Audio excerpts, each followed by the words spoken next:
많은 분들께서 가장 많이 토로하시는 게 인간관계 소통에 대한 어려움이에요. 그러니까 저도 사실은 소통이라고 하는 게 말을 잘 하는 것만 소통이 아니거든요. 그러니까 듣고 내가 그 사람이 진짜 원하는 진심도 캐치해야 되고 이 사람이 나한테 쓸데없는 얘기를 할 땐 예를 들어 우리 둘 다한테 무익한 얘기를 할 땐 적당하게 선을 그을 줄도 알아야 되는데 저는 그걸 못했던 것 같아요.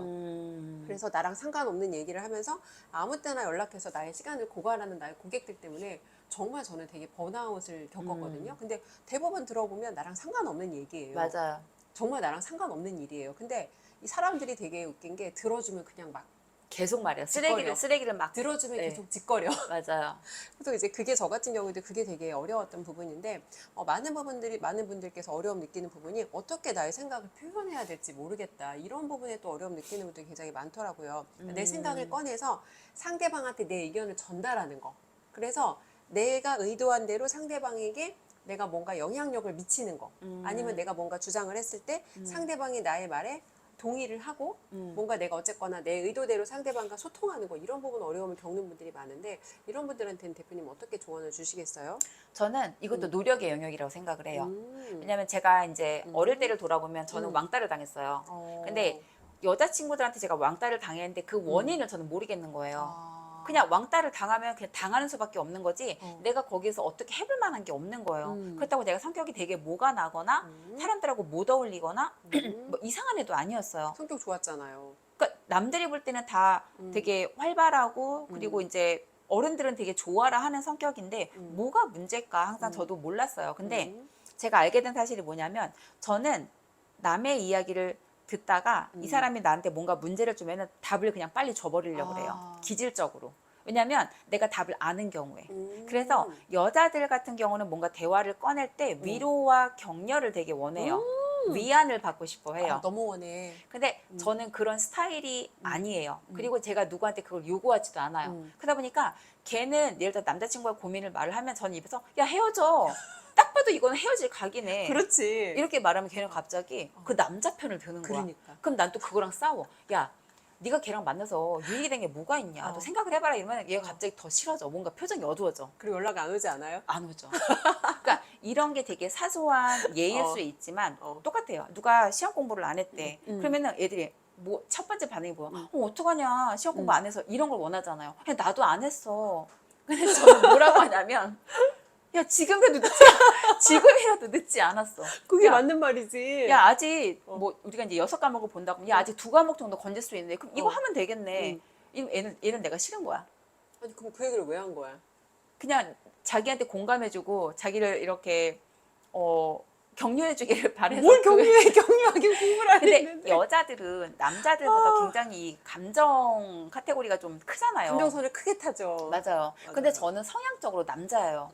그러다 보니까 그 애들하고 대화를 하면은 나는 걔들이 답답하고 걔네는 내가 야속한 거야. 아. 그래서 그러니까 초등학교 때도 왕따를 당했고 중학교 때는 왕따가 아닌 은따. 왜냐면 중학교 때 공부를 잘했기 때문에 어우, 애들이 못 잘했지. 견디겠어요. 고등학교 때도 왕따는 아니지만 딱히 친한 친구가 한 명밖에 없었어요. 아. 그러니까 늘 여자와의 관계가 어려웠어요. 그래서 그리고 이제 영어 강사가 됐을 때, 영어 강사가 됐을 때도 같이 일하는 그 이제 강사는 특히 여촌 사회거든요. 여초 사회라고 하나? 그러다 보니까 거의 다 여성이에요. 맞아, 나 근데 여자 그 많죠. 사람들이 너무 힘든 거예요. 왜냐면 힘들어요. 이렇게 같이 막 이제 여자들 그런 거 좋아하잖아. 같이 욕해 주는 거 막 뭐야 우리 원장 막 별로지 않냐? 그럼 나는 거기다 또 문제를 해결을 주는 거야. 그렇게 마음에 안 들면 가서 얘기를 해. 뒷담화까지 말고 뒷담화하지 말고. 뒷담화는 문제 해결이 안 되잖아. 그렇지. 그러니까 뒷담화를 하면은 같이 뒷담화를 해줘야 되는데 야 그러지 말고 가서 이걸 정확하게 얘기를 하고 이걸 요구해. 이렇게 말을 하면은 걔는 이제 내가 얘한테 꼰지를 거라 생각을 하는 거예요. 아. 그래서 거기서 또 약간 이상한 왕따. 근데 시간이 지나서 생각을 해보니까 뭐냐면 사람들이 나한테 무언가 대화를 할 때 내가 그들한테 줘야 되는 것도 있지만 그냥 들어주는 걸로 또 이 사람들이 힐링되는 경우가 있어요. 근데 이거예요. 내가 굳이 그 사람들의 대화를 들어주면서 힐링을 내가 제공할 것인가 아니면 그렇지 않을 것인가를 전 선택하면 될 뿐이지 거기에 대해서 제가 왈가불가할 필요가 없더라고요. 그래서 그때부터 제가 어떻게 변했냐? 경청. 들어줘요. 그리고 들어주다 보면은 자기가 또 말을 해요. 그러면서 야 이건 좀 아닌 것 같지 않냐? 걔랑 헤어져야 될 것 같지 않나? 그럼 난 항상 하는 게 네가 잘 선택해봐. 네가 너한테 더 맞는 방향이 분명히 있을 거니까 그걸 선택해봐. 이렇게 내가 다시 바톤을 얘한테 주면은 지가 선택을 하더라고요. 결국은 지 문제를 지도 알고 있어. 알고 있어요. 그리고 그거를 사실은 그런 것 같아요. 이게 지 문제를 지도 알고 있고 답도 알고 있지만 지가 그걸 선택하기까지 책임은 내가 지고 싶지 않아. 맞아요. 그러니까 책임을 분산시키고 싶은 거예요. 얘한테 약간 의견을 들어서 하면은 헤어졌을 때 만약에 이 남자랑 헤어졌는데 헤어진 게 내가 헤어지고 나서가 더 안 좋을 수도 있잖아. 생각보다 내가 너무 외롭다거나 그치. 아니면 걔보다 못한 애만 만난다거나 그러면 누군가한테 또 이 책임을 토스해야 되는데 얘가 의견을 줬으면 얘한테 책임을 약간 분산하는 거죠. 야 그때 너도 그렇게 말을 했잖아. 너도 동의했잖아. 이 한마디를 하고 싶은 거지. 아, 그래서 어. 인간관계에서 첫 번째는 저는 일단 경청이라 생각을 하고 내가 어렵네. 경청을 해줄 만한 가치가 있는 사람인지 여러분들 판단하시면 돼요. 중요하죠. 그러니까 이거예요. 내 밥벌이에 연결되어 있어? 저 경청해야죠. 예를 들어서 우리 아이들, 우리 학부모님들 경청해야죠. 근데 그 경청 속에서 진화가 되다 보면은 질문을 던지기 시작해요. 그리고 그 사람들이 스스로 답을 알고 있음에도 그 답을 스스로 입에서 말하지 못할 때 그 답을 말하도록 유도를 해요. 질문으로. 그러다 보면은 제가 크게 개입하지 않았지만 저는 질문을 했을 때 그 사람들이 그 답을 말함으로써 자기도 저도 굉장히 이게 클리어해지는 거죠. 게다가 책임 전가도 안 됐고. 근데 이거는 누구에게나 통하는 방식이에요. 이게 그런 것 같아요, 대표님. 연락을 주고 이제 사람들이 연락 올 땐 대부분 내 걱정에서보다 지 걱정을 나누려고 연락을 하잖아요. 근데 뭔가 같은 동일한 문제로 반복적으로 연락하는 사람들이 있어요. 그러니까 처음에는 저는 사실 그렇게 연락을 하면 퇴근도 안 하고 밤 11시까지 남아서 그 얘기를 다 들어줬거든요. 근데 어느 날인가 이 사람이 똑같은 쓰레기를 나한테 뱉어낸다는 거를 느꼈어요. 그래서 이제 근데 그렇게 저도 소통의 기술이 없다 보니까 들어주는 것만 이 사람한테 그러니까 공감과 위로는 해줬죠. 그리고 저는 사실 대안도 줬거든요. 네가 거기 이렇게 못 견디겠으면 내가 너에게 좋은 학원을 알아봐 줄 테니까 거기 박차고 나와서 퇴사를 해라. 대안까지 줬는데 진짜 퇴사할 마음이 없던 거죠. 절대 퇴사할 마음이 없던 거예요. 그리고 나중에는 이상한 또 핑계를 대. 아버지가 반대를 한다느니 나이 40이 넘어서 아직 아버지 말을 왜 들어. 그래서 어쨌건 중요한 건 계속 그렇게 반복적인 문제를 가져오는데 지치니까 내가 그 사람을 차단하게 되더라고요. 맞아요. 그러니까 너무, 이것도 근데 아셔야 되는 게 여러분들이 인간관계에서 어. 모든 인간관계를 가져가려고 하지 마세요.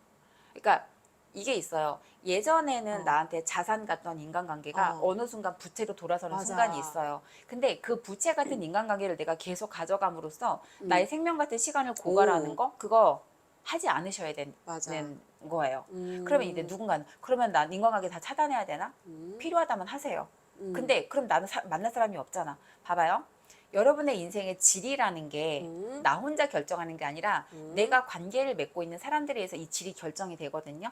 그 질이 올라가게 도와주는 사람이 있고 그 질을 떨어뜨리는 사람들이 있단 말이에요. 맞아. 그럼 사람들은 나는 잘 살고 싶어, 나는 더 행복하고 싶어, 나는 나아지고 싶어라는 구호를 외치지만 실제적으로 내 삶을 높이는 거에, 내 삶의 질을 높이는 거에 있어서는 크게 노력을 하지 않는다는 거예요. 근데 저는 인간관계를 정리하는 것 또한 삶의 질을 높이는 방법이라고 생각을 하고요. 더 좋은 방법은 나보다 더 위에 있는 사람과 인맥을 쌓아서 내 질이 올라가게 하는 게 더 좋은 방법이라 생각을 해요. 동의해요. 그래서 인간관계에 고민이 있다. 만약에 소통에 고민이 있다면 첫 번째는 싫어도 들어주는 연습. 그리고 두 번째는 질문을 통해서 빨리 문제 해결 쪽으로 방향을 틀어주는 연습. 그리고 세 번째는 이렇게 내가 계속 해주는데도 답이 없는 인간관계 차단. 사실 사람들이 그러니까 뭔가 내가 버리는 거에 있어서는 굉장히 더 두려움을 느끼는 것 같아요. 그리고 내가 어떻게 한때 나한테 그래도 뭔가 그러니까 어떤 형식으로도 나랑 인연을 맺었던 사람인데 그 관계를 내가 차단하는 것 자체를 뭔가 도덕적으로 되게 약간 나쁜 것이 아닌가라고 생각하는 경우가 있거든요. 맞아요. 그러니까 이게 저는 이것 또한 사회가 심어놓은 미신이라고 생각을 해요. 그러니까 우리가 말 그대로 그냥 어릴 적 친구가 맺어진, 되어진 사람들도 있지만 내가 친구를 만든 사람들도 있어요. 성인이 되어서. 네. 그런데 대부분 보면은 성인이 되어서 내가 친구를 만든 사람들 같은 경우는 그 인맥이 계속 저는 바뀌는 게 맞다고 생각해요. 동의해요. 만약에 여러분들이 그 인맥이 계속 유지되고 있다면 여러분들의 삶의 질이 그대로라고 생각을 하시면 그렇지. 돼요. 그리고 여기서 왜 이게 달라지냐면 내가 올라가면 내가 올라갔을 때 나를 그냥 인정해주는 사람들이 있고요. 내가 올라갔을 때 끌어내리고 맞아. 싶어하는 사람들이 있어요. 이 차이를 제가 보면서 정리할 인간관계들 제가 정리해 나가는 거죠. 그리고 내가 올라갔다면 여기에 맞는 또 다른 관계를 내가 형성하도록 맞아요. 노력하면 되고요. 만약에 내 수준의 사람이 없다면 차라리 위에 있는 사람과 내가 어떻게 인맥을 쌓을지 그 고민을 하시는 게 나아요. 그래서 여러분께 위안과 그냥 이런 격려는 솔직히 도움이 안 돼요. 돈도 안 돼요. 차라리 그 시간에 혼자 책을 읽으시는 걸 맞아. 저는 더 추천드려요. 그리고 약간 또 대표님 이것도 있어요. 혼자 있지 못하는 사람들의 특징을 보면 되게 의존적이고 자기 자체가 나약해요. 그래서 이 사람을 위해서 내가 함께 한다기보다는 자기 자신을 위해서 함께하는 경우도 있거든요. 맞아요. 근데 사람이 내가 홀로 바로 서지 못하는 사람은 그러니까 이거예요. 멀쩡한 둘이 만났을 때 시너지가 나가는 거지. 맞아요. 얘도 약간 쩔뚝거리고 얘도 쩔뚝거리는데 만나서 두 사람이 협력을 하거나 시너지를 낼 수는 없다고 생각해요. 맞아요. 그러니까 내가 똑바로 설 때까지 나부터 채우는 시간이 저도 필요하다고 생각을 합니다. 정말 필요해요. 정말 필요한데 많은 사람들이 그거를 못 해내요. 맞아요. 근데 그거를 해낼 수 있으면 저는 그 다음 레벨로 가는 건 오히려 되게 쉬울 거라 생각을 해요. 근데 그거부터 그러니까 이거예요. 내가 주말에 나가서 만날 친구가 없으면 우울해한다거나 아니면은 내가 뭐 어디를 갈 때 혼자 가야 되면 또 그걸 우울해한다거나 특히 이제 이런 친구가 많은 사람들과 내가 이제 인연이 있으면 또 내가 나를 비교하게 되거든요. 근데 이런 것들에 대해서 조금 초연해지시면 좋겠고 특히 40대, 50대 여성들 같은 경우는 아이들의 그 학부모 그 모임 같은 거 있잖아요. 그렇죠. 그런 데서는 애지간하면 인맥을 음, 쌓지 않으시는 걸 추천합니다. 동의합니다. 그러니까 내가 인맥을 쌓더라도 누군가로 연결된 게 아니라 오롯이 나에 연결된 인맥. 그러니까 내가 예를 들어 직장에서 나보다 일을 조금 더 잘하는 선배가 있어. 이런 사람과 인맥.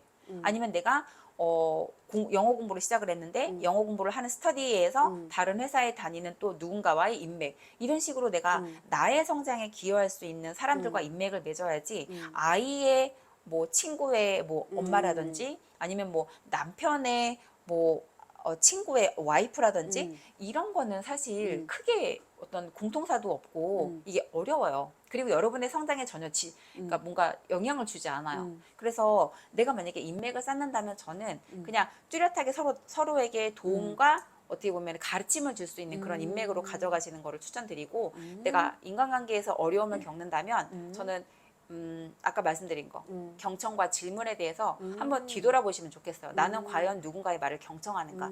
대부분 사람들 경청 안 해요. 다 지 할만 생각하고 있지. 맞습니다. 네. 경청과 질문, 저한테도 오늘 굉장히 뾰족하게 도움이 되는 말씀이었고요. 어려움을 겪는 분들은 이 두 가지 집중해서 한번 연습해 보세요. 네.